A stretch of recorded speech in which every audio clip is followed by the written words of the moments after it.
a esperança de um dia irmos morar com Ele. Aleluia.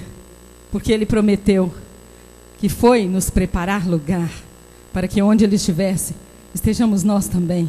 É uma promessa linda, queridos, uma promessa gloriosa. Um dia moraremos com o nosso Jesus na Nova Jerusalém. Aleluia. Glória a Deus.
Glória a Deus. Vamos morar lá com o Senhor. Aleluia.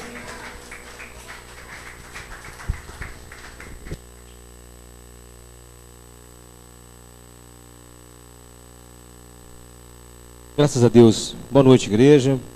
A paz do Senhor esteja convosco, amém? Seja com nossas vidas. Cumprimento os irmãos que estão aqui, os irmãos que nos acompanham de longe. A paz do Senhor esteja contigo, com cada um que nos acompanha, desse Brasil afora, e para você que está aqui essa noite, em nome de Jesus. Graças a Deus. Irmãos, eu estava outro dia dando uma olhadinha, quem está nos acompanhando, tem irmãos do Japão, tem irmãos do... pelo menos tinha 2 lá da Austrália, e fora Inglaterra, Suíça, Alemanha. Acho isso muito interessante. Os irmãos da África também, os irmãos de Angola, Guiné-Bissau. E é interessante isso, é porque o que nós pregamos aqui fica gravado, né? Fica na internet, aí as pessoas acessam e graças a Deus nós estamos pregando assim, agora então nós vamos abrir igreja lá na África. Não, irmão. Glória a Deus que tem os irmãos que sedentos que buscam a palavra de Deus, né? Isso é muito bom, isso é a graça de Deus que faz isso. Cumprimento você essa noite com a paz do Senhor, seja bem-vindo. Nós estamos estudando já há 2 meses as coisas principais que a igreja deve saber. Nós estudamos Deus e seus atributos, depois estudamos Jesus e seus atributos, filiação de Jesus, divindade de Jesus, atributos de Jesus Cristo. Estudamos, depois entramos no estudo da igreja, né? O que é a igreja? Como é que surgiu? O que é a igreja? Semana passada estudamos a igreja visível e a igreja invisível. E hoje nós vamos falar sobre a igreja militante e a igreja triunfante. Até bem assim, oportuna essa palavra, porque a militância da igreja é uma coisa que nós vamos estudar hoje. Fique de pé no seu lugar, vamos abrir o livro de Romanos.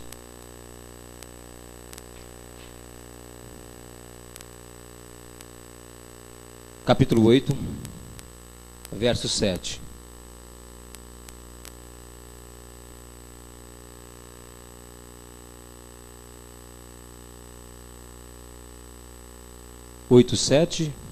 Romanos.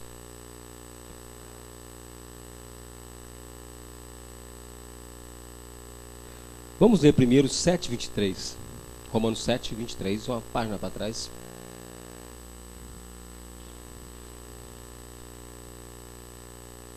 Mas vejo nos meus membros outra lei, que batalha contra a lei do meu entendimento, e me prende debaixo da lei do pecado que está nos meus membros. Miserável homem que sou, quem me livrará do corpo dessa morte? Dou graças a Deus por Jesus Cristo, nosso Senhor. Assim eu mesmo, com entendimento, sirvo a lei de Deus, mas com a carne, a lei do pecado. Agora Romanos 8:7. Porque a inclinação da carne é inimizade contra Deus, pois não é sujeita à lei de Deus, nem em verdade o pode ser. Portanto, os que estão na carne não podem agradar a Deus. Vós, porém, não estáis na carne, mas no Espírito, se é que o Espírito de Deus habita em vós. Mas se alguém não tem o Espírito de Cristo, esse tal não é dele. Graças a Deus. Tiago, capítulo 4, verso 4. Um pouco à frente.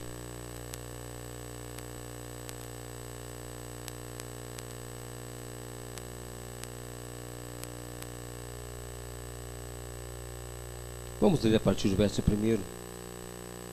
De onde vêm as guerras e pelejas entre vós?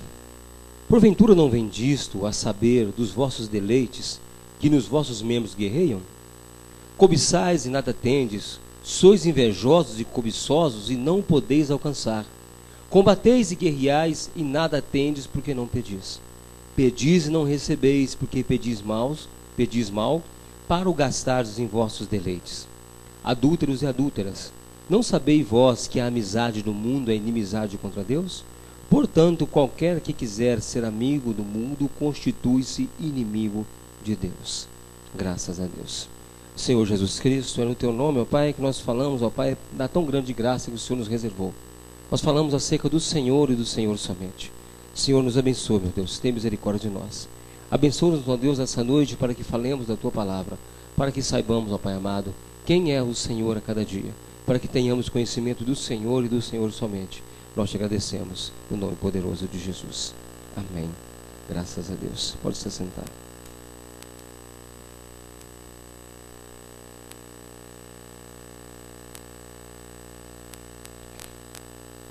Vamos falar um pouco da igreja triunfante, da igreja militante? Quando você ouve essa palavra militante, qual a primeira coisa que vem à sua cabeça? Qual a primeira coisa que vem na sua mente? Igreja, beleza. E mais? Me ajuda, vai, me ajuda. Luta, que mais? Ronaldo? Militância. Esses dias nós estamos vendo, eu não gosto muito de citar essas coisas, mas eu vou citar, esses dias nós estamos vendo uma bagunça na rua, né? Todo mundo hoje é militante. O pessoal está na rua, eles estão militando. Quando se faz uma passeata, uma manifestação, eles estão militando? Estão militando. Então, a igreja militante, então, é uma igreja que faz alguma coisa, né? É uma igreja que é ativa. Não há maneiras de militar no exército. É militante, vem de militar, vem de exército. Você conhece algum exército que seja passivo? Um exército geralmente ele é ativo, geralmente ele defende e ofende. O exército não é um corpo morto. Então, quer dizer então que a igreja então ela tem que sair, como tem saído por aí, falando para a rua fora, com bandeiras, com faixas, com não sei o que, marchando para tomar posse dos territórios. Os territórios foram tomados pelo inimigo, agora nós vamos marchar e tomar posse, porque nós temos o poder do sangue de Jesus. É assim? Não, não é assim. A igreja não marcha tomando posse dos lugares. Esse lugar, o mundo jaz no maligno. A igreja não tem que tomar posse de bairro, a igreja não tem que tomar posse de país, a igreja não tem que tomar posse da terra. Essa terra que hoje existe, como está em 2 Pedro capítulo 3, verso 10, a terra e céus que hoje existem estão entesourados para fogo. Que os elementos abrasados se desfarão num grande estrondo, porque nós esperamos novos céus, nova terra, no qual habita justiça, esperamos Nova Jerusalém. Nós não pertencemos a esse mundo. Isso é dito, é fato, já é mais que batido, já é mais do que falado na palavra, que nós não pertencemos, somos estrangeiros nessa terra. Então o que é então igreja militante? Sábado à noite eu estava vendo na televisão e eu vi um pastor pregando com uma camisa com Jesus Cristo, com a boina de Che Guevara. Botaram Jesus Cristo com a boina de Che Guevara, escrito assim: Jesus, o maior revolucionário que existiu. Você concorda com isso? Alguém concorda? Assim, se essa bancada da frente é a bancada militante? Alguém concorda com isso? Jesus foi revolucionário? Não, não foi revolucionário. Jesus foi a própria vida. O próprio Deus, ele é o caminho, a verdade e a vida. Ele não veio trazer revolução, ele veio trazer vida, ele veio trazer salvação ao homem. Algumas pessoas falaram comigo assim: não, se Jesus estivesse na terra, ele estaria participando dessas manifestações, porque o povo está oprimido. Falei, muito pelo contrário, o povo de Jerusalém era muito mais oprimido do que nós somos agora, do que esse governo que nós temos, era muito mais oprimido que qualquer governo da terra, naquela época era mais oprimido do que agora. Por quê? Lá eles crucificavam as pessoas, deixavam morrer a céu aberto, deixavam morrer no sol, na cruz, e deixavam morrer e ficava por isso mesmo. Você vê isso no Brasil hoje? Você vê isso, Mário, no Brasil? Tem gente pendurada nos postes? Tem gente pendurada em gruas, em guindastes? Não tem. Então, e Jesus, mesmo vivendo naquela opressão que estava em Jerusalém naquela época, ele não levantou a voz contra o governo. Ele não levantou a voz contra os romanos. Ele pregou o evangelho. Ele fala: se o Filho vos libertar, verdadeiramente sereis. Ele não estava falando de uma prisão governamental, não estava falando da prisão de um regime, não estava falando de uma prisão ideológica dos homens, mas estava falando da prisão do pecado, da prisão da condenação ao inferno, da prisão da ira de Deus. Era essa prisão que ele estava falando, era sobre essa liberdade, sobre essa libertação que ele estava falando, como João capítulo 10, verso 10, que ele fala: o mercenário, o ladrão veio para roubar, matar e destruir, mas eu vim para que tenham vida e vida em... Sendo ele o bom pastor, então, das nossas almas, ele nos dá vida. Essa é a função de Jesus Cristo. Ele não veio para revolucionar, ele não veio para marcar a história, ele não veio para dividir a história. Jesus veio para salvar a humanidade, para estabelecer a igreja dele na terra, a igreja militante que prega o seu evangelho, que faz eco das palavras que ele falou, que faz eco dos milagres que ele fez, que faz eco de tudo aquilo que ele falou e age como Jesus agiu. Há um livro que há muito tempo não se vê nas prateleiras, na verdade ele está voltando agora, talvez volte agora. Quem viveu nos anos 80 sabe, quem era crente nos anos 80 sabe, foi editado pela editora Betânia, aqui em Belo Horizonte, Venda Nova. Era Em Seus Passos o que faria Jesus. Quem lembra desse livro? Você não vê mais esse livro na estante, você não vê mais esse livro em livros. Você não vê mais isso. Porque as pessoas não estão preocupadas em seguir Jesus. Estão preocupadas em seguir uma ideologia evangélica. Estão preocupados em seguir uma ideologia de um pastor, uma ideologia de alguém que apareceu com uma nova revelação. Não estão preocupados em seguir a Jesus, porque seguir a Jesus é muita coisa que você tem que deixar para trás. Para começar, a primeira coisa que você deixa para trás é você mesmo, é o seu eu. É a primeira coisa que você deixa para trás. É o seu eu, é a sua vontade. Porque se você não deixar a sua vontade para trás, o Espírito Santo não opera e você não é salvo. Buscai primeiro o reino de Deus, as outras coisas serão acrescentadas. Então a primeira coisa é você esquecer. Lembra que nós lemos agora em Timóteo 4, buscais, pedis e não recebeis, porque pedis mal, para gastar em seus deleites. Tiago, para quê? Para satisfazer o próprio eu. Aquele que quiser salvar a sua alma, vai o quê? Vai perder lá. Mas aquele que negar a si mesmo, o que Jesus falou? Aquele que quiser me seguir, negue-se a si mesmo. Primeira coisa, negue-se a si mesmo, toma a sua cruz e siga-me. A igreja militante, a primeira coisa que ela tem que saber, se ela é igreja militante, é que a quem ela segue, qual general ela segue, se é um general humano ou é um general dos exércitos do Senhor, que é o próprio Jesus. Se for um general humano, não é igreja militante. Se seguir uma religião, não é igreja militante. Se seguir algo que não é a palavra de Deus, não é igreja. Não somente não é igreja. Resumindo, se não seguir a Jesus, não é igreja. Para ser igreja, tem que seguir a Jesus, tem que seguir a palavra de Deus, não tem que seguir uma moda nova, uma modinha ao vento de doutrina, como está lá em 2 Pedro capítulo 2, 2 Pedro 2, que fala o quê? São homens como nuvens sem água, levados pelo vento, e muitos vão atrás. Não seguimos homens. A igreja de Jesus não segue homens. A igreja de Jesus não segue revolução. A igreja de Jesus não segue ideologia. A igreja de Jesus segue a própria vida. O caminho, a verdade, a vida, Jesus. Agora, qual é então a função? O que é uma igreja militante? A primeira coisa, característica da igreja militante, é o primeiro texto que nós lemos. A igreja militante, a primeira coisa que ela faz é lutar contra a sua própria carne. 100 pessoas na igreja? Me responde. 100 pessoas reunidas, é igreja? 100 salvos, 100 cristãos reunidos, 100 nascidos de novo, é igreja? 100 nascidos de novo. 100 que eu falei número. É 100 número. Então, 1000 nascidos de novo, é igreja? 200 nascidos de novo, é igreja? 50 nascidos de novo, é igreja? 3 nascidos de novo, é igreja? 1 nascido de novo, é igreja? Então você é igreja. Então você sendo você é igreja.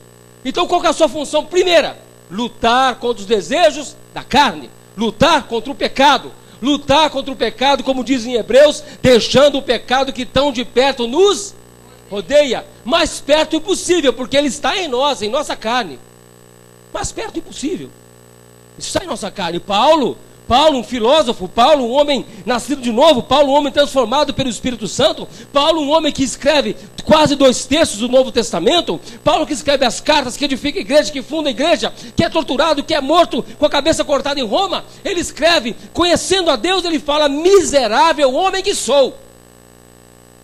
A igreja militante não é a igreja triunfante agora, apesar desse triunfalismo evangélico que se prega por aí, que nós conquistamos, tomamos posse, esvaziamos, saqueamos o inferno, isso não existe. Quem já ouviu falar que nós estamos saqueando o inferno? Quem já ouviu falar disso? É impossível saquear o inferno. Quem está no inferno está, meu amigo. Quem está no inferno está. Ah não, mas nós vamos salvar, nós vamos saquear. Entrei no terreno do inimigo, peguei tudo que me roubou, não é assim? O terreno do inimigo é o seu próprio coração, porque é lá que ele vai agir. É lá que ele vai agir. Você não precisa sair daqui e ir lá no centro de Macumba para encontrar o diabo, não. Se olha no espelho que às vezes você tem atitudes piores do que o próprio diabo, porque você conhece a palavra de Deus e mesmo assim age mal. A igreja militante, primeiro ela tem que abrir os olhos e ver para ela e falar, eu tenho que ser militante, eu tenho que lutar contra mim mesmo, contra os meus desejos, contra a minha vontade, contra os meus quereres. Na verdade eu tenho que lutar contra mim mesmo, que o maior inimigo sou eu mesmo. Isso tudo que nós temos, que você está sentado olhando para mim, cada um está tendo uma visão aqui de mim diferente. Você não é apenas isso que está raciocinando, que está sentado, não. Há coisas no seu coração que ainda nem você sabe que você tem. Há sentimentos em você que você sufoca e sufoca e sufoca, mas ainda estão aí. Enquanto você não deixar Deus agir, não vão sair. Não vão sair. Enquanto você sufocar e dizer que está tudo bem, eu te falo, não está tudo bem. E só quando você falar assim, Senhor, tem misericórdia de mim, porque eu sou um crápula. Tem misericórdia de mim, porque eu sou um pecador miserável. Enquanto você não se arrepender, a graça de Deus não vai te alcançar plenamente. Todos nós carregamos os nossos fardos e achamos que não podemos dividi-lo nem com Deus, porque esse fardo nos faz sentir coitadinho, e sentir coitadinho é muito bom. Se sentir comiserado, coitado de mim, eu fui rebelde porque o mundo quis assim, porque nunca me trataram com amor, não é assim? E as pessoas se fecharam para mim. É muito bom você se sentir coitadinho. Você vê isso nos adolescentes de hoje. A geração emo, né? Aqueles que põem o cabelinho assim, que choram pelos cantos. A Sara conhece alguns, né, Sara? Que ficam ali assim, coitado de mim, tem dó de mim, o mundo não me aceita, o mundo me odeia. Vira homem, rapá. Fica de pé, filho do homem, falarei contigo. Aprova a sua vida. O reconhecimento do homem, a primeira coisa é reconhecer que ele é miserável.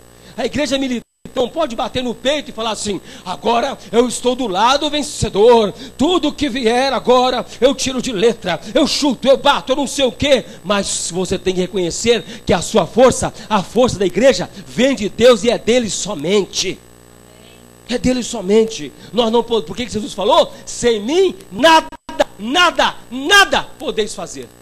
Nada. A igreja militante, vamos localizar ela aqui. Quem é a igreja militante? É a igreja contemporânea, em que nós olhamos e nos vemos vivos.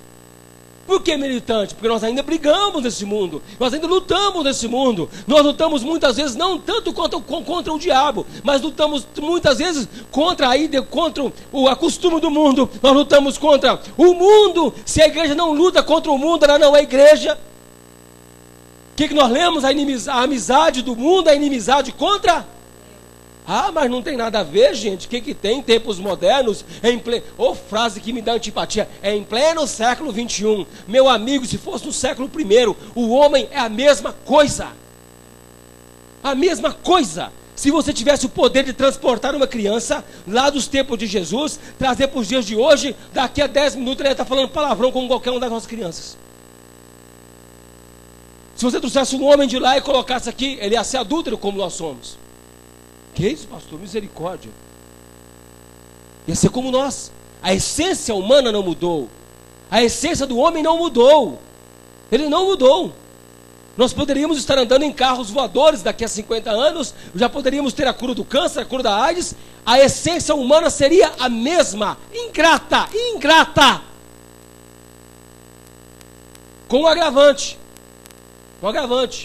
Nos últimos dias os homens seriam amantes de si mesmos, avarentos, invejosos, irreconciliáveis, desobedientes, sem afeição natural, blasfemos. A Bíblia fala que os homens dos últimos dias são os piores homens que existem. Então a igreja dos últimos dias é a melhor igreja que existe?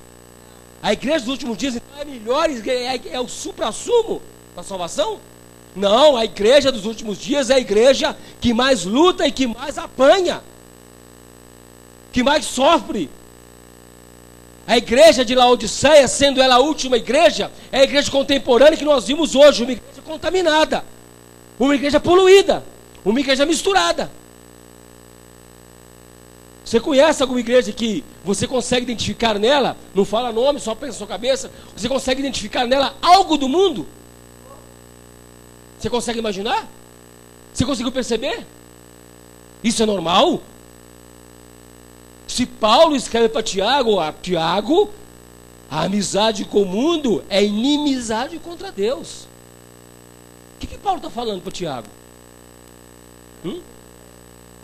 Tiago escreveu o que Tiago está falando? Tiago, um menino simples. O que ele está falando? Tiago é irmão de Tiago menor, né? Tiago é irmão de Jesus, Tiago é irmão de Jesus. Estou falando de Timóteo, irmão. Tiago é irmão de Jesus. Se o Tiago, irmão do mestre, escreve que a amizade do mundo é inimizade contra Deus, ele sabe do que ele está falando. Ele sabe que aonde a cultura mundana entra, onde as coisas do mundo entram, o Espírito de Deus não está. Pode estar uma farofa, menos o Espírito de Deus. Quando ele escreve isso, então ele fala o quê? A igreja militante, ela não tem que se vestir com as vestes humanas, com as vestes do mundo. A igreja não tem que se revestir com as coisas mundanas. A igreja não tem que se revestir. Quando eu falo coisas mundanas, qual a primeira coisa que passa na sua mente? Eu vou falar, você vai dar um sorriso e falar a verdade. Quando eu falo as coisas mundanas, a primeira coisa que você passa na cabeça é música, não é? Dá um sorriso, você pensou isso. A música tem entrado na igreja. Eu não estou falando disso, estou falando de coisas que 2 Pedro capítulo 2 fala. Nos últimos tempos viriam falsos profetas que entrariam com heresias destruidoras no meio de vós. É muito mais sério. Com heresias destruidoras no meio de vós e fariam de vocês o quê? Negócio, moeda de troca. Seriam compradas, a igreja seria vendida. Muito mais do que isso, muito mais perigoso é transviar, transversar, é colocar você com uma linha de pensamento contrária da palavra de Deus. É colocar em você ideias que você acha que é certo e você está indo contra a palavra de Deus, está concordando com o ensino, concordando com o líder, concordando com a pregação, mas você está sem querer se desviando da palavra de Deus, se desviando do evangelho. Isso é heresia destruidora. Isso é heresia destruidora. Se o parâmetro, se o prumo, se a sua unidade de medida, como o próprio Jesus falou, para julgar tem que usar o quê? A reta. Se você parou de usar a reta justiça para julgar as coisas, e você está indo atrás de palavras que estão tergiversando, isso é, colocando outra versão, outra interpretação da palavra de Deus, uma interpretação nociva, venenosa, que se desvia da palavra de Deus, você está indo atrás de heresia destruidora. Ô pastor, você consegue identificar alguma heresia destruidora hoje? Você consegue, Pedro? A pergunta devia ser assim, quem não consegue? É difícil. Quando eu empenho qualquer coisa, eu falo para você empenhar qualquer coisa, condicionando assim a bênção de Deus, isso é uma heresia destruidora. Não, irmão, empenhe, coloque em ação, que Deus tem que te abençoar. Isso é heresia destruidora. Deus não tem que te abençoar. Ele abençoa se Ele quiser. A soberana vontade de Deus. Jesus colocou isso muito claro. Seja feita a tua vontade, assim na terra como no céu. A vontade de Deus, soberana, imutável, sem sombra de variação. A perfeita, a boa, perfeita e agradável vontade de Deus. Romanos capítulo 12. É isso. Então a igreja militante, a primeira coisa que ela tem que saber é identificar se ela faz parte desse exército. Se está alinhada com... Eu sabia que, conforme vão passando os anos, ficando dentro do assunto e trazendo para uma coisa mais corriqueira. Quem já se viu o exército aqui? Levanta a mão, deixa eu ver quem se viu o exército. Vocês foram educados na doutrina militar, não é? A doutrina, vocês aprenderam a doutrina militar. O segmento, a doutrina militar. O ensino militar é chamado doutrina militar. A doutrina militar, ela vai evoluindo conforme vai evoluindo as armas, conforme vai evoluindo o modo de combate. Hoje mesmo está falando, como o esposo estava assistindo um filme, o pessoal ficava tudo assim em fileira, esperando o outro atirar. Aí pá, caiu um punhado, pá, caiu outro punhado. Daí ela falou assim, ó, por que eles não entram em trincheiras? Eu falei, não, a guerra de trincheiras surgiu na Primeira Guerra Mundial, foi a guerra de trincheiras. Primeira Guerra Mundial apareceu a guerra de trincheiras, então mudou-se a doutrina militar. Depois da Segunda Guerra foi outro tipo. Agora hoje é outro jeito de lutar. Então a doutrina militar, a doutrina de se fazer guerra vai mudando, não vai? Porque vai mudando o modo de fazer a guerra, vai mudando as armas, não vai? Vai mudando o tipo, o modus operandi, o modo de operar do outro exército, e eles vão se adaptando. Mas nós temos, como igreja militante, sendo nós também militantes, isso é, atuantes na guerra contra nós, na guerra contra o pecado, denunciando o pecado, pregando o evangelho, a nossa guerra muda conforme os tempos? Não, o nosso inimigo continua o mesmo, os mesmos inimigos. Então, se formos, porque eu já vi gente falar isso, não, assim como muda as estratégias de guerra, Deus tem mudado a palavra dele através dos tempos, e nós temos que adaptar a guerra, a não sei o que, o evangelho conforme os tempos. Mentira, o inimigo é o mesmo, e os lutadores, os soldados são os mesmos, somos nós, igreja, comprados, lavados, comprados e remidos pelo sangue do Cordeiro. Então não muda a estratégia. Satanás, ele usa a mesma estratégia que usou lá no paraíso com Adão e Eva, ele usou com Jesus no deserto. Que é isso, pastor? Que Satanás falou com Eva? E viu Eva que a árvore era agradável aos olhos, boa para si, e daria o quê? Daria entendimento, daria poder, seria como Deus. Então, nós temos envolvidos, então, olho, desejo e poder. Quando ele vai para Jesus no deserto, que ele fala, transforma essas pedras em pães, comer, olha os reinos, o quê? Depois ele fala o quê? Olha os reinos, tudo isso te darei se prostrado-me.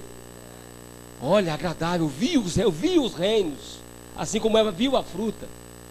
Agradável para comer, transforma os pães, Jesus também, agradável para comer. Depois ele falou assim, tudo isso te darei se prostrado-me. Ele queria o que então? A adoração ser igual a? Como é que foi com Eva? Se você comer a fruta vai ser igual? Mesma arma. Concupiscência dos olhos, concupiscência da carne e soberba da vida. É o tripé do pecado que vem Paulo e escreve a mesma coisa.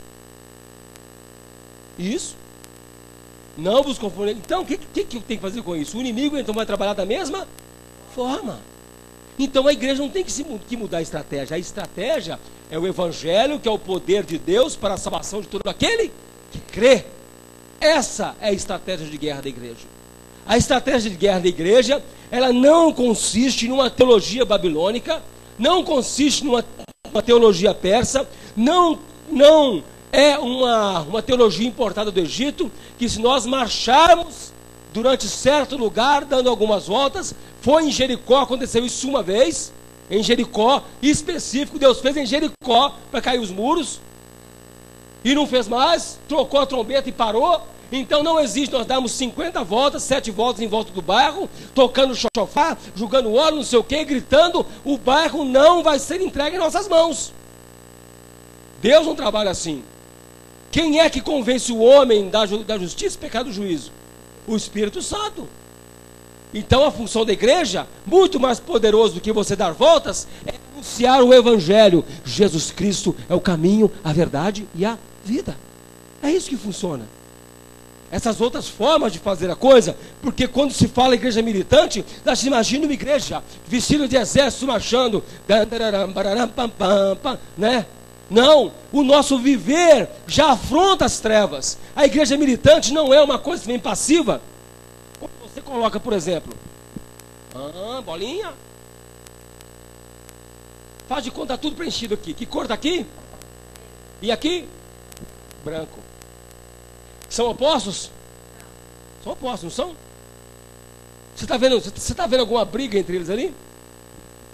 Se você tiver um papel branco no chão e botar um papel preto do lado, eles vão se consumir? Não, né? É uma militância, ali é diferente, mas é passiva, não vai acontecer. E se eu for então água, e se eu botar aqui então fogo aqui e jogar água, o que vai acontecer? Vai anular. A água vai anular, vai ser ativa contra. Assim a igreja, ela é ativa, ela não é passiva do mundo. Ela é ativa, ela age. Ela tem o quê? O poder de fazer o quê? De trazer sobre o mundo a palavra da salvação, mas também a palavra da condenação. Quando você prega o evangelho, Pedro, você lança a palavra, se a pessoa aceitar a palavra, que ela é o quê? E se ela rejeitar?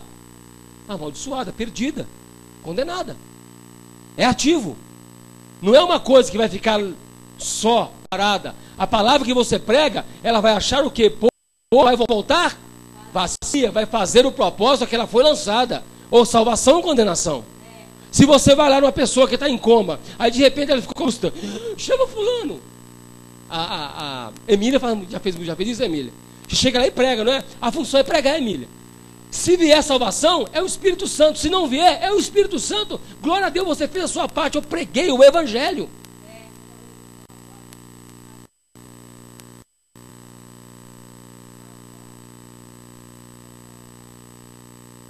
Essas são as armas da nossa vida, que são poderosas em Deus. Paulo semeou, Apolo regou, mas quem deu o crescimento? Deus deu o crescimento. Ele dá o crescimento. A função nossa é lançar. E o semeador, ele o quê? E ele lançar e semear. A parábola de Jesus não fala que ele voltou atrás para olhar onde é que estava, como é que estava. Não, a função era semear. Cair na beirada do caminho, cair no meio de pedra, cair no meio de espinho, cair em terra boa. A função é semear. A igreja militante, a função é semear. Semear. Não tem jeito? Não tem jeito? Não tem jeito. O fato de ser pai na fé, de fulano é meu pai na fé. Não, meu irmão. É Jesus que é o autor e consumador da nossa fé. Ele é autor e consumador da nossa fé. Quem é que escreveu fé no meu coração e assinou embaixo, autor de Jesus Cristo? Quem é que assinou? Jesus. Quem colocou fé no seu coração e assinou? Fui eu que fiz. Jesus que fez isso. É Jesus quem fez. Quem deu crescimento para você crescer na palavra? Jesus. O Espírito de Cristo, o Espírito Santo. Não tem outro nome que eu possa falar assim, foi fulano, não. Foi Jesus que me resgatou. Foi o poder de Deus que me arrancou do pecado, me arrancou do lamaçal, me arrancou do grande buraco negro em que eu estava e compartilhava com vocês. E vocês também estavam no mesmo lugar. No grande buraco de trevas. E nós fomos arrancados. Muitos aqui foram arrancados, aliás, na verdade quase todos foram arrancados esperneando, segurando as paredes do buraco, Jesus te puxando, você segurando para ficar lá. Porque era cômodo. Não machucava os olhos, não machucava a mente, não machucava o coração. Você não via as mazelas do homem, porque vocês também estavam mazelados, sequelados nos seus olhos. Sequelado na sua percepção, porque você estava morto em seus delitos e pecados, Efésios capítulo 2, verso 1. Morto em delitos e pecados, e você achava aquele status quo maravilhoso. Que bom, eu estou aqui, não estou percebendo nada, é igual aquele pintinho, não estou sentindo nada. Não estou sentindo as perninhas, nem nada, não estou sentindo nada. Você estava amortecido. Ele foi lá e te arrancou e você começou a sentir. Sentiu o seu pecado. Sentir a sua devassidão. Sentir que você estava separado de Deus. Sentir que você era um pobre pecador, condenado ao inferno. E você clamou misericórdia de mim, Senhor. Pecador, tenho os impuros e habito no meio de um povo de lábios impuros.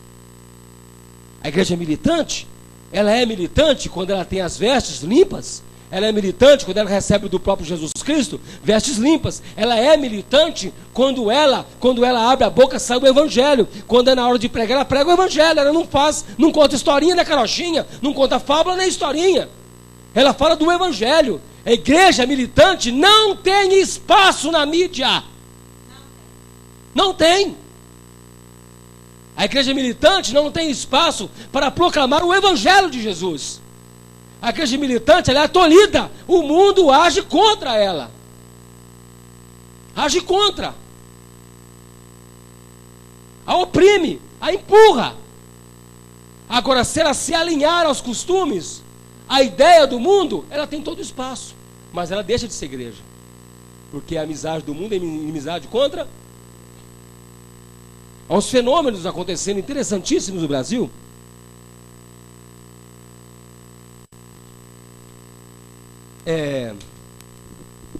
Segundo eles falam, o motivo do crescimento da igreja no Brasil, o motivo do crescimento, desse boom de crescimento evangélico no Brasil, se dá a oportunidade que eles têm de pregar a palavra na televisão, no rádio, a tudo quanto é lado, não é isso? Então por isso o evangelho tem se expandido. Mas esses evangélicos Somos 30 milhões, né, de evangélicos, é isso? 30 milhões. 35 milhões de evangélicos. Segundo a CEPAL, o Serviço para Evangelização, Serviço de Evangelização para a América Latina, está lá no site da CEPAL. Eu vou falar mais ou menos para o porque eu não me lembro muito. Segundo a CEPAL, são 150 mil igrejas evangélicas no Brasil. A média de membros são 80 membros. A média. Temos igrejas como a nossa, 20, 30, temos igrejas de 5 mil. Então a média vai dar 80 membros a igreja. 150 mil vezes 80, espera aí, se 10 vezes são 1.500.000, 12 milhões. 12 milhões então. Segundo a CEPAL, são 12 milhões de evangélicos. Aonde estão os 23 milhões? Cadê esses 23 milhões de evangélicos? São os evangélicos que vão na igreja no ocorrente de quarta-feira, mas no sábado no boteco. São os que vão na sexta-feira no culto de libertação, mas na segunda, quarta-feira, vai na gira pública do centro de Umbanda. É o chamado evangélico não praticante. É o que, na verdade, tem inchado a estatística do número de evangélicos, mas, na verdade, são, o que nós estudamos semana passada, a igreja visível. Não há uma mudança de vida. Por que não há uma mudança de vida, uma mudança de caráter? Tem um amigo meu, Rui Cavalcante de Oliveira. Ele mora no Acre, Rio Branco. Mora no Acre, ele é policial civil no Acre. O Rui, ele é policial civil e ele tem notado um aumento das ocorrências policiais na capital do Acre, Rio Branco. E segundo o último censo, a capital do Acre, Rio Branco, é a capital mais evangélica do país, com 58,6% de crentes. Presta atenção. Aí o Rui foi atrás de dados, foi atrás de números, e montou o crescimento da igreja evangélica no Acre desde a década de 80, e montou o crescimento de homicídios, roubos, violência doméstica, estupros, e ele notou o seguinte: era para ter diminuído. Se nós temos 58% da população evangélica, era para ter diminuído esse número, não era? Era para ter diminuído estupro, porque o pecado sexual no evangélico ele é abominável. Parece que é o único pecado que existe, mas mentir também é pecado. Então, ele notou que o número de estupros aumentou, Pedro. O número de roubos aumentaram. O número de brigas, corte, homicídio, o número de latrocínio aumentou. Foi aumentando o número dos crimes violentos, junto com o número do crescimento da igreja evangélica. A igreja estava crescendo o número de crimes e ultrapassou o crescimento da igreja. Então essa igreja não está fazendo diferença na sociedade. Ela está neutra. E na verdade, ao invés de estar neutra e estar lutando contra o pecado, era a própria igreja que estava promovendo o pecado. Eram crentes que estavam envolvidos em crimes violentos. Aí ele começou a ver o que se pregava nas igrejas então. Se pregava: olha, quando José saiu do poço, você também vai sair, porque Deus está mandando uma caravana para te tirar do poço, receba! Era esse nível de pregação. Pregação de vitória, de vida material. Não era pregação de arrependimento do novo nascimento. Se você não prega o novo nascimento, arrependimento de pecado, se você não prega Jesus Cristo, você não prega o Evangelho. Então a pessoa não conhece a Jesus. E ela não conhecendo Jesus, ela não se converte. Se não se anuncia Jesus, não se anuncia a salvação. Se eu anuncio algo que aponta para esse mundo, eu estou trazendo as pessoas para um nível humano.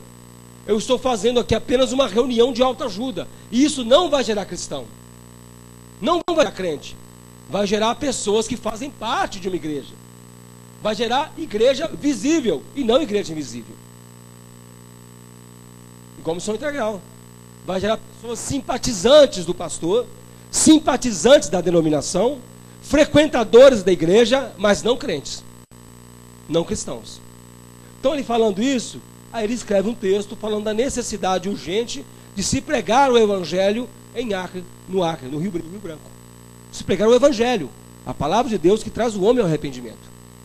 Isso, se você quiser, você pega na internet, procura blog Intervalo Cristão. Está lá, essa pesquisa toda.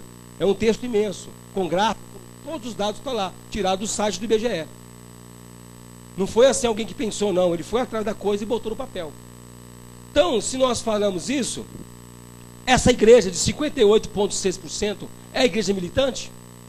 Não. Os 35 milhões de crentes do Brasil são militantes? Segundo a CEPAL, nós somos só 12 milhões. Só 12 milhões. Não 35 milhões.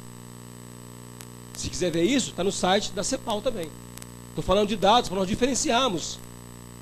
Diferenciamos entre gado gordo e gado miúdo. Diferenciamos as ovelhas de Jacó e as ovelhas de Labão. Você vê isso lá. Estava tudo junto. A de Jacó e a de Labão estavam misturadas. E Labão era o quê? Enganador. É enganador. Estou falando isso com você para te trazer a realidade, te dar um start, para você ver que nem todo mundo que diz Senhor, Senhor, entrar no reino dos céus. Então isso é muito sério, isso não é brincadeira. Isso não é brincadeira, meu irmão. Não há maneiras de brincar de crente. Se você brinca de crente, você está brincando com Deus. E de Deus não se deixa escarnecer. O que o homem plantar, isso também ele colherá, vai ceifar.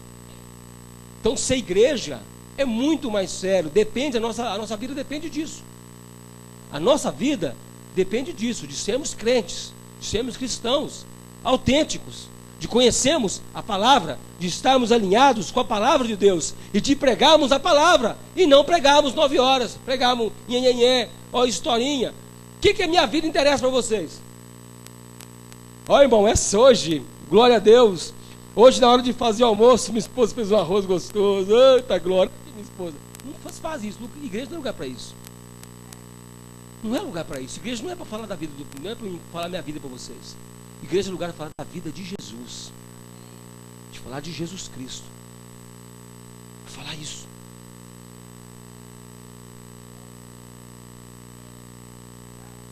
Não importa quem eu era. Eu poderia ser o que for. O que importa agora é o que Jesus fez na minha vida. Eu vou te contar como ele fez.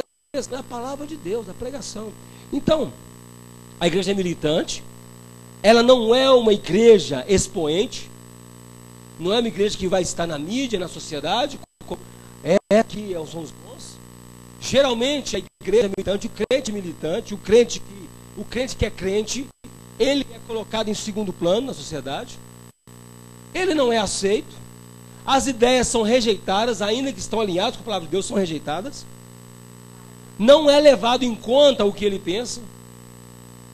Mas a função dele é continuar pensando conforme a palavra. A função dele é pregar o evangelho. Ele não tem que se alinhar com os outros pensadores, com quem pensa diferente. Quem pensa diferente está excluído da palavra. Isso é sério. Quem pensa diferente da Bíblia é porque foi excluído dela. Foi excluído até... O que Jesus falou? Aquele que crê em mim, conforme diz as... Então tem que crer conforme está na palavra. Aquele que crê em mim, conforme diz as Escrituras, dele fluirão rios de água viva. Então, se está fora da Escritura, está escorregando fora de Jesus. Já está fora da pedra, está fora da rocha. Já saiu fora da rocha, caiu na areia. Se caiu na areia, balbal, porque a areia é a lei. A casa edificada na areia, ela não. A casa edificada na lei não subsiste, porque você não tem força para cumprir a lei. Quando você está na rocha, que é Jesus Cristo, a nova aliança, você está firme na rocha, você está o quê? Firme, você não vai cair. Você vai ser o quê? Como diz Pedro, vai ser o quê? Como pedra viva, vai ser edificado, até ser o quê? Uma construção sólida para habitar o Espírito de Deus. Para que você, o quê? E como vem essa edificação? Através da palavra. Também te digo que tu és Pedro, e sobre esta pedra edificarei a minha. O próprio Jesus falou, ele edifica a igreja.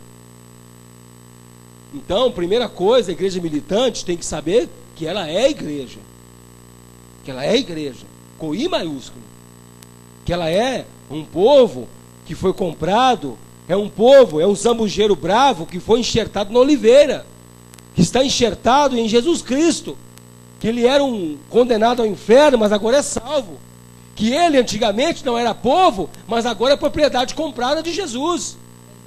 Que agora ele é salvo, que agora o que espera ele é a glória, que essa habitação que ele mora, essa carne, vai se corromper até ficar podre debaixo da terra, mas o espírito vai estar salvo, vai estar com Jesus Cristo. É isso que a igreja tem que tomar consciência. Não é uma igreja inchada que diz assim: quando eu morrer Deus vai resolver. Não, meu amigo, o crente fala: eu sou salvo, a salvação já se operou em mim, eu não tenho que esperar, eu sou salvo, porque pela graça sois salvos mediante a fé. Isso não vem de mim, é dom de Deus, é dom de Deus. Mas prefere-se acreditar na ambiguidade da pregação, numa pregação dúbia, que em vez de te esclarecer, te coloca em dúvida, porque fala assim: olha, a maior evidência do poder de Deus, a maior evidência da graça de Deus, são os bens materiais que Deus coloca em suas mãos. Aí você não tem uma condição financeira boa, você pensa: Deus não me abençoou, se Deus não me abençoou, eu não sou salvo. Já ouviram alguma coisa parecida? A maior evidência da salvação é você comer picanha. Então, se eu comer pão com ovo, meu irmão, se eu tomar banho com sabonete, com sabão de reno, com sabão de barra, não sou salvo? O que tem uma coisa a ver com a outra? Porque em Mateus o próprio Jesus Cristo fala que o valor do homem não consiste na abundância de bens que ele possui.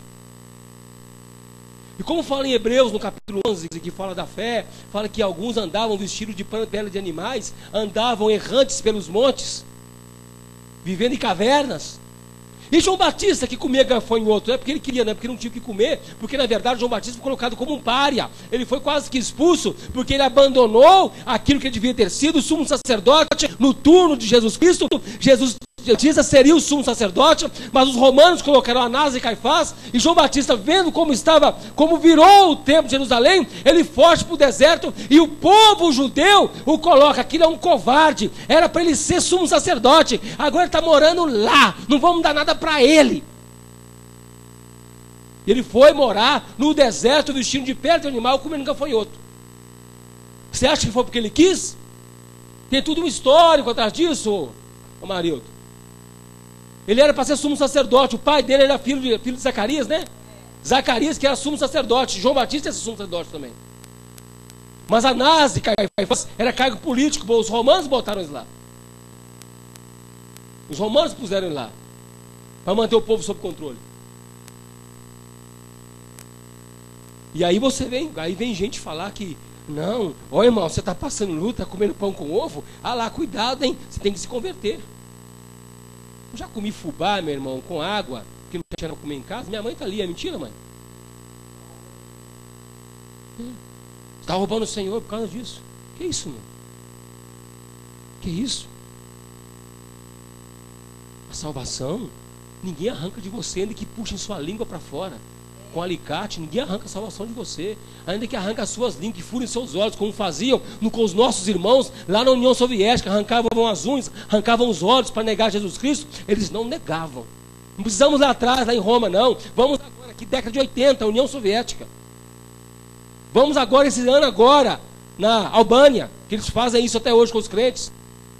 Vamos na Indonésia, que eles saem com cabeça de pastores espetados na lança e não negam Jesus. Por quê? Porque são igreja. São igreja. Não estão para brincar. Não estão para brincar de Jesus. Não estão para brincar de ser crente. Não estão para estar na igreja num dia e no outro no boteco enchendo a cara. Não está por aí igual certos líderes religiosos que fazem o que fazem, pregam, depois vão para lugares que até o falar é vergonhoso. Não tem brincadeira, meu irmão.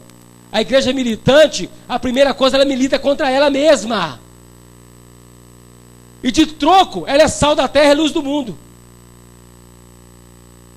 A duras penas, ela é sal da terra. E a duras penas, ela é luz do mundo. Gemendo, a igreja é sal da terra. Urrando, ela é sal da terra. Eu pergunto a você: é fácil ser sal da terra, meu irmão? É fácil ser luz do mundo? Eu pergunto: é fácil? Não é fácil, não. Ser luz do mundo é andar sozinho. Ser sal da terra é andar sozinho. É ser rejeitado na família. É ser rejeitado pelos amigos. É ser rejeitado, meu irmão, aonde você vai, quando você abre a boca, já vem esse cara chato. E quem fala isso é crente. Olha o que você fala da palavra. Só porque você não tem testemunho para comprar que você está andando de carro zero. Se não tiver testemunho para contar, esse não é crente, isso aí, ó. Deus não faz nada na vida dele. Eu não, já tenho um Tucson. Vai ver, está financiado em 65 vezes. E está devendo 3 no banco. Não é fácil não, meu irmão. Você acha que é fácil você remar contra a maré? É fácil, Milton, remar contra a maré como você tem remado? É fácil, Amarildo? Ronaldo, é fácil, Ronaldo? No meio do povo pregando? É fácil, é horroroso. Você falou certo, é horroroso. É horroroso. Quando você prega na praça, Amarildo, é fácil? Não dá vontade de sair gritando igual um doido? Querendo passar para eles o que você tem. Jesus está aqui, ó. Eu quero passar isso para vocês. Toma aí, ó. Enfia na sua cabeça. Que vocês estão indo para o inferno. Não é fácil. É fácil pregar para aquelas prostitutas da Praça Rodoviária? Perguntar para vocês dois. Aquele monte de drogado que está lá? É fácil? Aqueles mendigos que conhecem o Evangelho, né, Ronaldo?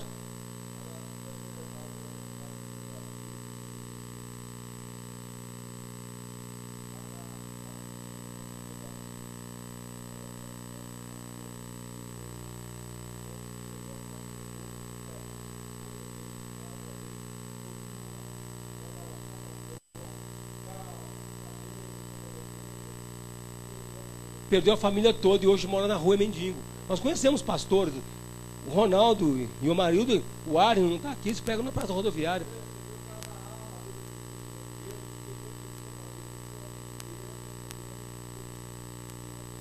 O Evangelho mesmo ele não ensinou. Está no meio da rua. Não levanta, não, porque também já não quer mais. Eu estou falando isso, a gente conhece, é gente que mora na rua, é pastor, meu irmão, que fala, tira até do bolso a carteirinha de pastor, e fala, eu sou pastor aqui, ó, estou morando na rua, porque eu desiludi. Um falou comigo assim, Deus nunca me deu nada de material, então assim, eu achei que não era salvo. Mas o que falta na igreja militante, na igreja militante não falta o Evangelho. Na igreja militante não falta o Evangelho. Porque se ela luta contra o pecado, é porque ela tem o Evangelho. Se ela luta contra os frutos da carne dela mesma, é porque ela tem o Evangelho. Se ela é salva, é porque ela tem o Evangelho. Ela tem o Evangelho, ela carrega em si o Evangelho. Ela não carrega outra coisa. Ela não precisa inventar nada. Não precisa inventar coisa nova. Ela tem o Evangelho. Tem o que o homem, isso basta. Militante é porque ela briga contra ela mesma, contra os desejos que ela carrega em si. Quando eu falo igreja, eu estou falando de você. É de você. Eu não estou falando de alguém que mora lá, de uma igreja que está em um endereço lá em Venda Nova, não. Eu falo de você que está sentado aqui, você que está escutando pela internet. De você que eu estou falando. A salvação, ela vem. A ouvir e ouvir a palavra de Deus. A palavra. A palavra. A única coisa que vale a pena é a palavra. Eu ia falar sobre a igreja militante e a igreja triunfante. Não vai dar para falar sobre o triunfante hoje. Eu quero ter tempo. Porque eu só fiz um carinho ali. Pagou não. Deixar, pai, eu apago. O que falta hoje para que esse povo seja igreja? O que falta hoje? O que sobra, né, amado? O que mais sobra hoje? O que mais sobra hoje, meu irmão, é a igreja se envolvendo em questões que ela não tem nada a ver com isso. O que mais tem também é questões se entrando na igreja que as coisas não tem nada a ver com a igreja, estão dentro da igreja. Nós temos hoje as pessoas que falam que é igreja, mas são budistas. Budismo na igreja, budismo. Tem pastor que pega budismo para você. Você liga a televisão, está um pastor pregando budismo puro. Não aceite a realidade que você vive. Transforme seu mundo. Já viu isso? Não aceite essa realidade, Pedro. Isso é budismo, meu irmão. Isso é budismo. Não é? Não aceite a realidade do seu mundo. Semana passada eu comprei um livro. Foi até uma coisa muito esquisita. Comprei por R$10. Está visto. O livro chama O Mago. Eu não ia comprar esse livro. Eu não gosto de Paulo Coelho. Escuta só essa que você vê. Você vai cair de costa. Eu vi o livro que ele me chamava dessa grossura. A biografia do Paulo Coelho, escrito por Fernando Moraes. Falei, não vou comprar. Estava R$10. Eu falei assim, meu Deus. Eu comprei o livro. Cheguei no meu serviço com ele. Falei, eu comprei essa porcaria. Joguei assim na mesa. Eu comprei terça-feira, quarta-feira. Joguei assim na mesa lá. Quando foi sexta-feira, eu resolvi pegar o livro. Você sabe quando você acaba de tomar um café? Fala assim, ó, tem mais 10 minutinhos de café, sentar na minha mesa. Peguei o livro, abri o livro, página 298, 299. Na página 298 o livro abriu certinho. Fala do pacto com Satanás que o Paulo Coelho fez. O pacto que o Paulo Coelho fez com Satanás. Até o nome que ele ia usar, tudo. Meu olho caiu numa frase que estava escrita do encantamento que ele repetia para fazer o pacto. Presta atenção, era mais ou menos assim: à minha frente está a minha prosperidade, à minha direita está a minha proteção, à minha esquerda está a minha saúde, e para trás está não sei o que lá mais. Acho que era, e atrás está os bens da vida. Aí quando eu li, eu arrepiei. Quando eu li. Porque o cara fala para frente, para trás, para um lado e para o outro.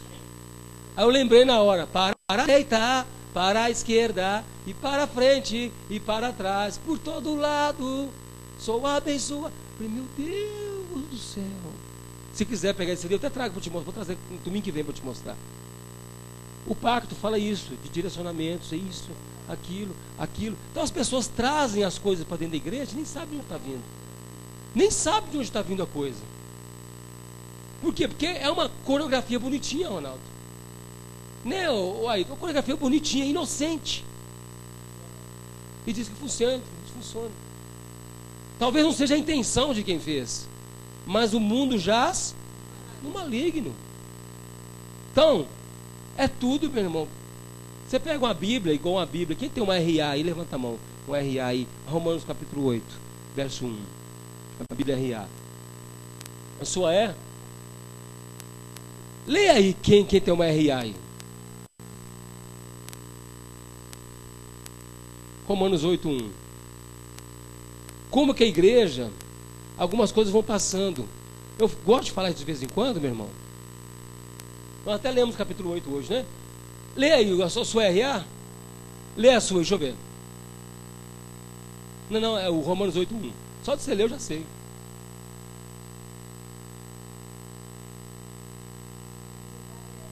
A Judas não sei. Eu olhei para o Judas e eu vi que tem cara de RA. Vamos ver.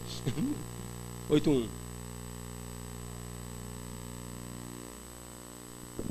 Estão em Cristo Jesus, que não anda segundo a carne, mas segundo o Espírito. A sua aí. Qual está diferente aí? A de Cida? Como é que está aí, Cida?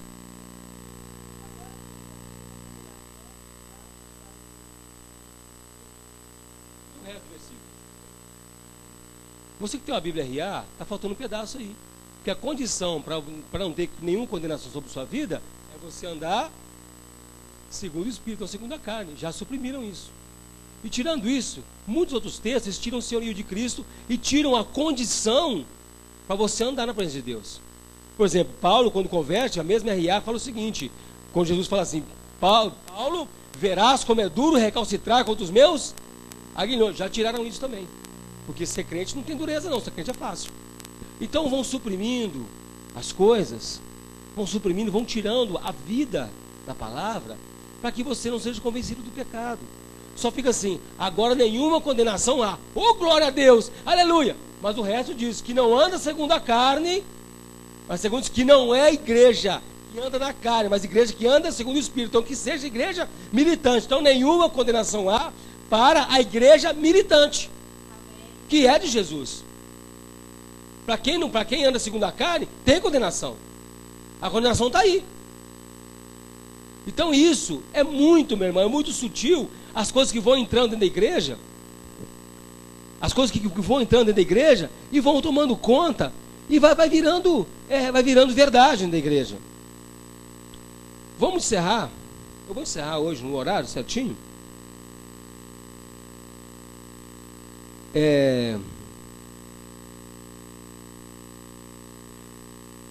Saindo então, qual que é então a graça de nós termos igreja aqui, de lutarmos contra tudo isso? Qual que é a graça de nós nos convertermos e andar com Jesus Cristo? Que recompensa nos aguarda? O que o olho não viu, nem o ouvido ouviu, e nem subiu ao coração do homem, o que Deus tem reservado para os que o amam. A recompensa é essa. É a salvação. Recompensa a salvação. Então, se você aguarda a recompensa nesse mundo, você está perdendo seu tempo. Porque nesse mundo tereis aflições. Essa é a promessa de Deus. Se Deus nos abençoar, nós levamos uma vida boa. Se temos emprego, temos salário, glória a Deus, porque Ele nos abençoou. Agora, se Ele não nos abençoar dessa forma e levarmos uma vida terrível a nossa vida inteira, glória a Deus também. Porque talvez se eu tiver dinheiro, eu jogo tudo para cima. E não sabe o que está acontecendo. Eu fui lá ontem para ver o que está acontecendo. Fui até ela tirar foto. Fui lá para ver. Fui ver o que está acontecendo nesse país. Uma coisa de louco. Todo mundo perdido, igual ovelha sem pastor. Do lado, assim, ó, abaixo o aborto, do outro a favor do aborto. Do outro fala assim, ó, fora Marco Feliciano, outro, fica Feliciano. Tá desse jeito, tá uma bagunça. Agora eu vou contar para vocês, que eu não ia contar, eu vou contar. Sexta-feira eu estava passando na Praça 7, eu vi um cara gritando pela liberação da maconha. Liberação da maconha. Quando eu bati o olho nele, eu reconheci ele. Reconheci, rapaz, eu estava no Pondones uma vez. Você que vai lá no centro, já deve ter visto esse pessoal. Aqui, eu faço parte de uma casa de recuperação, eu estou pedindo contribuição. Aí me deu o folheto. Quando me deu o folheto, eu peguei o telefone, eu liguei. Atendeu uma igreja evangélica. Falei, mas vocês não são casa de recuperação, não? Não, nós somos trabalhando, não. Vocês não são casa de recuperação, eu sou igreja. E até briguei. Quando ele veio para o meu lado, eu falei, senhor camarada, e aí falei com ele os negócios, aí não achou muito bom, falou assim, eu vou meter no seu mão. Eu falei assim, você que sabe. Mas você está errado. Eu vi ele pedindo dinheiro para casa de recuperação. Quando pensa que não, passa 7, quem está lá pedindo a legalização da maconha, o cara. Resolve, meu amigo, o que você quer, né? Resolve. É aquele que falou comigo assim, eu não vou bater no você não, mas eu vou dar ordem aos anjos, quando você der 2 passos para trás, os anjos vão te encher de couro. Eu, tuf, cadê os anjos? Manda. Por que isso? Aí eu vejo o cara, eu olhei para a cara dele e falei assim, eu te conheço. Você não era lá na operação?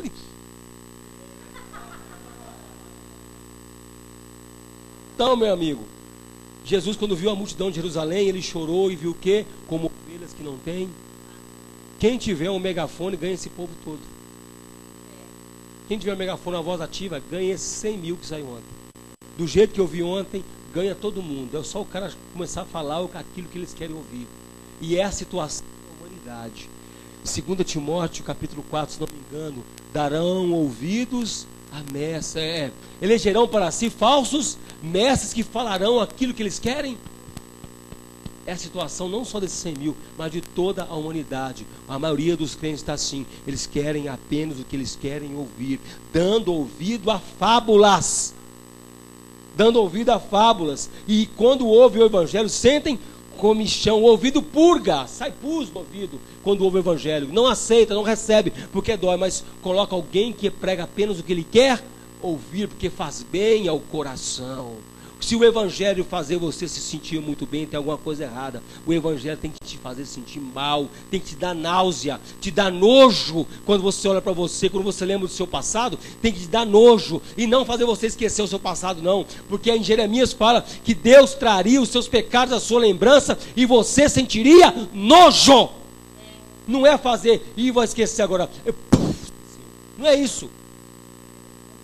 Manassés, não é isso. Se a Bíblia fala que vai trazer para você os seus pecados à mente e te fazer sentir nojo de quem você era, isso é que traz arrependimento. O Evangelho faz isso em nós. Não tem jeito. Vamos encerrar. Amém? Que o Senhor Jesus nos abençoe.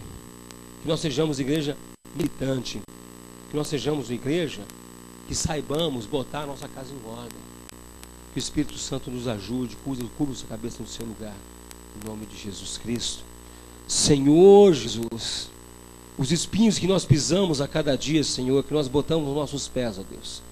Andamos nesse mundo, Senhor bendito, e, ó Deus, somos machucados, somos feridos, ó Deus. Nós, ó Deus, andamos como errantes, ó Pai, no meio da multidão nos sentimos sozinhos. Nos sentimos, Senhor amado, como párias, ó Pai amado, como rejeitados pela sociedade, mas temos certeza que o Senhor nos comprou. Temos certeza que somos comprados pelo Senhor e pelo Senhor somente. Senhor, quão grande dívida nós temos contigo, ó Pai. Quão grande dívida nós temos com o Senhor Jesus Cristo, que é a salvação da nossa alma. O Senhor nos livrou a nossa alma da condenação eterna. O Senhor nos fez povo quando nós não éramos povo. O Senhor nos fez gente quando nem gente nós éramos, Senhor. Nós éramos criaturas, Senhor bendito, como um animal, ó Deus. Acordávamos e deitávamos, não nos preocupávamos com amanhã. Mas hoje, ó Pai, nós temos certeza do Senhor. Temos certeza da sua graça, temos certeza da sua salvação, temos certeza da tua obra em nós, temos certeza da tua salvação em nós, que o Senhor operou com grande misericórdia. Senhor, dê-nos um coração grato, dê-nos um coração, ó Deus amado, ó Deus, acertado com a tua palavra, alinhado com a tua vontade. Tem misericórdia de nós, ó Pai. Ó Senhor, que nós não peçamos nada, ó Pai amado, demais para nós, mas tenhamos contentamento com o que nós temos, com o que nós somos, e nos ajuda, Senhor amado, a permanecer firmes no Senhor e no Senhor somente. Senhor Jesus Cristo, nós te agradecemos, nós louvamos o teu nome, porque só tu és fiel, só tu és Senhor da igreja, o Senhor é o dono da igreja, o Senhor não divide a sua glória com ninguém, não há homem nenhum que é dono da igreja, não há homem nenhum que arroga para si a propriedade da tua igreja. Nós te louvamos, Senhor, porque o Senhor nunca saiu do controle. Muito obrigado, nós te agradecemos em teu nome, aleluia, glória a Deus, aleluia. Se você quiser aplaudir o Senhor, pode aplaudir, pode dar glória a Deus. Glória ao Senhor Jesus Cristo, a Ele toda glória, toda honra, todo louvor, a Ele que é autor e consumador da nossa fé. Louvado é o nome do Senhor Jesus, aleluia, glória a Deus, aleluia, glória a Deus, aleluia, irmãos, graças a Deus, aleluia, glória a Deus. Pode dar uma suspirada, irmão? Pode tomar uma coisa. Glória a Deus. Aleluia.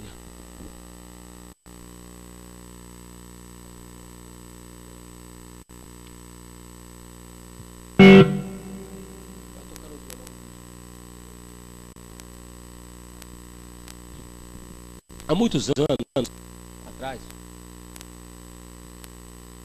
anos atrás, a gente, década de 80, minha esposa começou com um grupo de louvor, né? E eu fui me juntar a eles em 91, por aí, eu fui me juntar a eles. E aí nós saíamos muito, íamos para muitas igrejas tocar. Fomos igreja pequenininha mesmo. Metade um quarto dessa igreja aqui, pequenininha. A gente entrava com os instrumentos, tudo que a gente levava aqui. Então entrava os instrumentos, o povo tinha quase que sair, né? Tocamos em praças. Minha irmã Nelimar cantou com a gente há muito tempo também. Cantamos em igreja, em quadra. Já ensaiamos em asilos. A gente ensaiava, os velhinhos vinham com aqueles andadores. É sério, com os andadores assim, para ver a gente ensaiar. O velhinho trocava roupa assim na frente do quarto, a gente ensaiando, glorificando a Deus. Os velhinhos trocando a roupa no quarto, na frente. Era muito interessante. E aí nós fizemos uma música que retrata um pouco.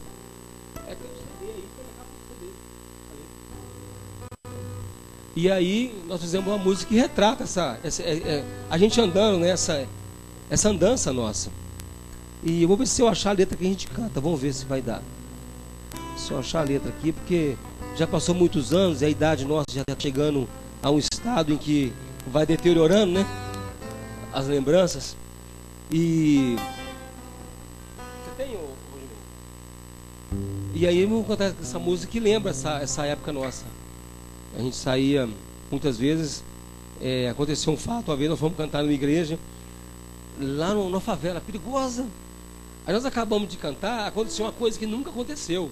Os irmãos da igreja ajudaram a carregar os instrumentos. A gente desmontando o instrumento, os irmãos quase que tomando a mão da gente para botar na rua. Eu falei, glória a Deus, os irmãos estão ajudando. Aí quando eles colocaram tudo, perguntou assim, já saiu tudo? Falamos, já acabou tudo. Então tá bom, fecharam a igreja, apagaram a luz e nós ficamos no meio da favela para botar tudo no carro, meu irmão. E tava um lugar muito esquisito, muito feio, mesmo era um morro assim, ó. A gente tinha um veraneio, jogamos tudo na veraneio do jeito que dava, montamos no carro e fomos embora. Os irmãos falaram assim, nós estamos indo embora porque aqui é muito perigoso, e vazou todo mundo. E a gente via o cuidado de Deus.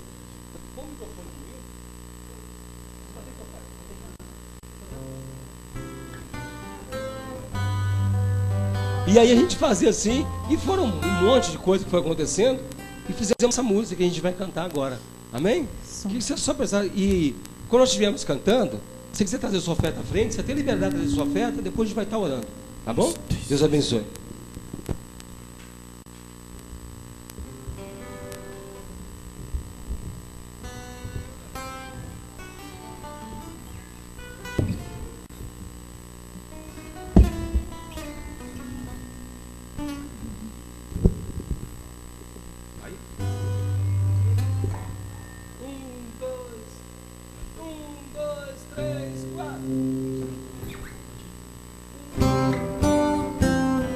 Para nós, motivo de muita alegria, estarmos aqui com os irmãos. Agradecemos a oportunidade em nome de Jesus. Pedimos aos irmãos que fiquem em espírito de oração para que nosso louvor possa chegar ao trono dos céus. Aleluia! Telefone, irmão, nos convidava para adorar. Minha igrejinha é muito pequena, não repara não.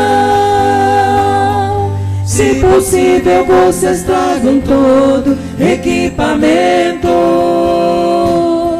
pois a gente tem apenas um pequeno violão. Lá chegando no lugar marcado pelo pastor, vinha os irmãos com grande sorriso nos abraçando. E lá da porta sempre se avistava aquela mesinha, em cima dela um lindo vaso de flor. E a alegria quando a gente ia naquela igrejinha, era tão grande o carinho que a gente sentia. E a alegria quando a gente ia naquela igrejinha, era tão grande o carinho que a gente sentia. E na hora de iniciarmos o louvor, era só começar a orar e o fogo caía. E no meio do louvor que a igreja fazia, era a unção e o poder de Deus que logo descia. Que alegria quando a gente ia naquela igrejinha, era tão grande o carinho que a gente sentia. Que alegria quando a gente ia naquela igrejinha, era tão grande o carinho que a gente sentia. No final do culto a igreja agradecida, ela trazia um delicioso lanche, nos oferecia. Ao terminar ainda os irmãos nos ajudavam, e com carinho nossos instrumentos eles carregavam. Que alegria quando a gente ia naquela igrejinha, era tão grande o carinho que a gente sentia. E na verdade era muito simples, aquele igrejinha. Não tinha posses, mas o melhor ela possuía. Pois o Espírito Santo a dirigia. E Jesus Cristo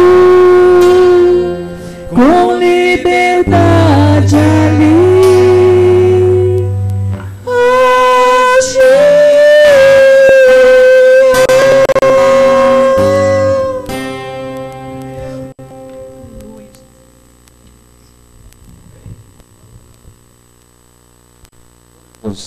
Aleluia. Não sei se ficou alto, deu para entender a letra? Acho que ficou meio alto, deu para entender. Se a gente fez durante muitos anos, meu irmão, até que Deus abriu essa porta aqui, graças a Deus. Deus abençoe a sua vida, Senhor Jesus Cristo. Vamos estender a mão aqui para orar para as ofertas? Não, você tem que orar para a sua vida, não é para a oferta. Nós oramos para a nossa vida. Senhor Jesus Cristo, obrigado, Pai amado, pelo nosso ganha-pão, pelo trabalho que o Senhor tem nos dado. Obrigado pelos nossos filhos que têm escola para estudar, ó Deus amado. Obrigado porque muitas vezes, ó Pai, ó Deus, não faltou o que comer. Apesar de não sermos aquilo que nós queríamos comer, mas nós temos na mesa aquilo que o Senhor deu, Senhor. Muito obrigado, ó Pai. Muito obrigado, ó Pai, porque nós temos saúde, Senhor bendito. Obrigado, ó Pai amado, que nós vemos muita coisa acontecer, ó Pai, e às vezes não chega à nossa casa. E às vezes que chegou, ó Pai, nós contamos com a sua providência. Obrigado pelos livramentos que o Senhor tem nos dado a cada dia. Obrigado, ó Deus Santo, porque somos lúcidos, ó Pai amado. Podemos pensar, falar, andar, ó Deus amado. Obrigado porque entendemos o Seu Evangelho, Senhor bendito. Obrigado pelo Teu Espírito Santo que está em nós. Nós te agradecemos, meu Deus. Agradecemos ao Senhor pela Tua graça e pelo Teu favor. Nós te louvamos, ó Deus, no nome do Senhor Jesus Cristo. Amém. Graças a Deus. Amém? Irmão Demi, quer dar um recado? Domingo que vem, né? Amém. Domingo que vem, então, o irmão Demi tem um recado interessantíssimo para você. Amém? Irmãos, te convido para estar aqui na quarta-feira, na segunda-feira de semana. Estaremos falando sobre a palavra de Deus, sobre o Evangelho. Agradeço você que nos visitou a primeira vez. Os irmãos já vieram aqui uma vez? Não? Mas já vi os irmãos de algum lugar. Qual o nome do irmão? Flávio e Carla. Seja bem-vindo em nome de Jesus. É seu filho, Raul? Seu filho? Amém. Seus filhos, sejam bem-vindos em nome de Jesus. Você que nos visita, seja abençoado em nome de Jesus. Os irmãos que nos acompanham pela internet, não sei quem está online, às vezes os mesmos irmãos, o irmão Alain. Continue orando pela vida dele. O irmão Alain está precisando de nossas orações. Está nos acompanhando pela internet, não está dando para vir aqui. E os irmãos que se encontram enfermos, amém. O pai do Valdinei, a minha tia, os irmãos que se encontram enfermos. Ore ao Senhor pelo favor deles, ore pelo irmão que está do seu lado, ore por essa igreja, ore pela liderança da igreja, que o Senhor tenha misericórdia de nós, que nos abençoe. Nós pedimos as suas orações em nome de Jesus. Quarta estamos aqui, sexta-feira estudo da palavra, domingo que vem estamos aqui de novo em nome de Jesus. Fique de pé no seu lugar, vamos encerrar em nome de Jesus. Semana que vem nós vamos estar falando sobre a igreja triunfante, amém? E estaremos encerrando o ciclo de estudos da igreja e no outro domingo, daqui a 15 dias estaremos começando a falar sobre aquele que é mais citado nas igrejas às vezes, sobre o diabo. Te convido a vir para nós tirarmos muito dogma acerca do diabo, muita crença acerca do diabo e ficarmos com a certeza que a palavra nos dá. Amém? Senhor Jesus Cristo, nós saímos daqui, ó Pai amado, desse recinto que nós nos reunimos aqui. Ó Deus, como igreja saímos daqui, Pai amado.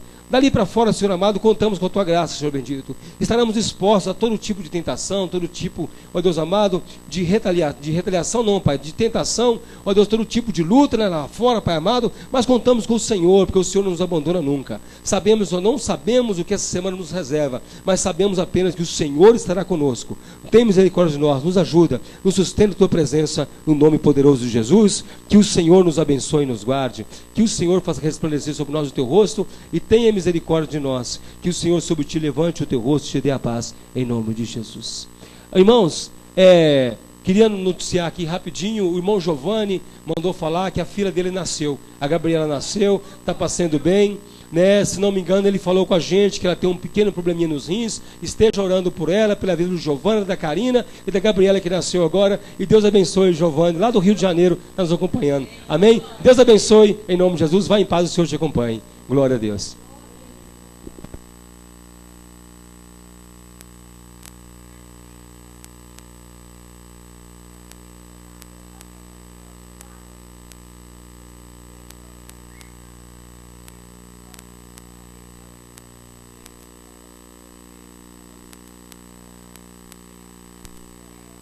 Ah, irmãos, vai nascer amanhã, Gabriela.